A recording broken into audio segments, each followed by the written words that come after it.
Yeah, I mean, that might be the case. I mean, the Chester recovery community, we're very lucky in Chester that we've got Fallen Angels Dance Theatre, Yep. who are based there, and they kind of constellate an awful lot of the recovery energy in that area, a bit like North Wales Recovery Communities does in Bangor, and that they kind of gather people around them who are motivated and celebratory and kind of taking care of each other and all of those things that you'd kind of want from a recovery community. So there's a conscious effort in Chester at the moment to kind of rebuild what we feel we've lost over COVID, and that's bringing people together, lots of sort of artists, and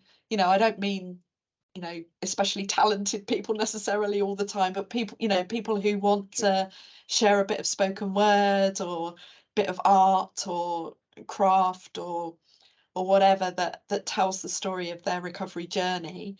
There's spaces. I mean, we've got Storyhouse in Chester, which is a great kind of cultural space, and they're open to this kind of recovery narrative. So that's really helpful. And you've got the inspiring people involved in Fallen Angels Dance Theatre. So we feel like in Chester we are beginning to build, and of course we've got Chester is now a recovery friendly university. We're kind of thinking about what are our plans for the future. Could we do another recovery walk? Could we have like a recovery happening in Grosvenor Park? These kinds of things that would draw people together, and then you get statutory agencies involved, third sector involved, and you then begin to develop those conversations, and we begin to kind of get a sense of what we've got in common rather than what divides us, and just a sense of people pulling together a bit more.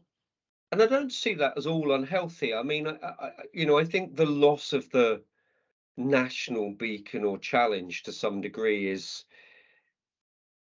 there is a big, it's a shame to see that go. But I think the sustainability of this stuff is perhaps, we've talked a lot all the way through this, and it's something that David and I are really passionate about. The sustainability in here, whether it is fellowships or whether it's actually recovery, we're talking about community here, aren't we, in the end?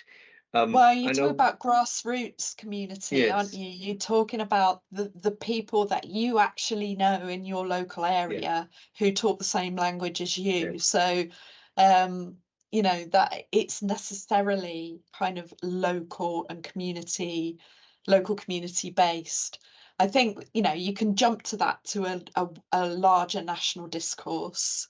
And there are areas in which that might happen, like the recovery friendly university movement. Um, and there's potential for thinking about what might it look like in Wales if we used Wales as a kind of lens. What would that look like? and Could we I've do that? often wondered if those national events have to, coming back to your analogy of pride, whether we actually have to end up with one or two big cities that become synonymous with Yeah, recovery, like we have Brighton Pride and so on and so forth, yeah, and yeah, whether that's more sustainable than a yeah. whole UK movement that tried to move around the country, cover the Mm. whole UK. I don't know. Yeah, Uh, yeah, I don't know.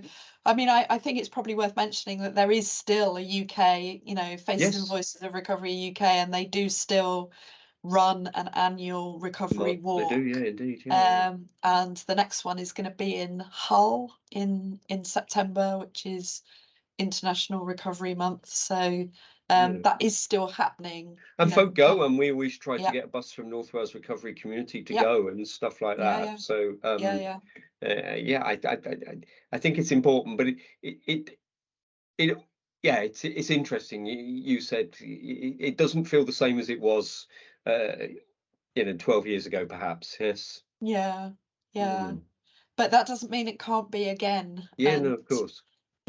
and it's really about, the people who are involved in it and what they want.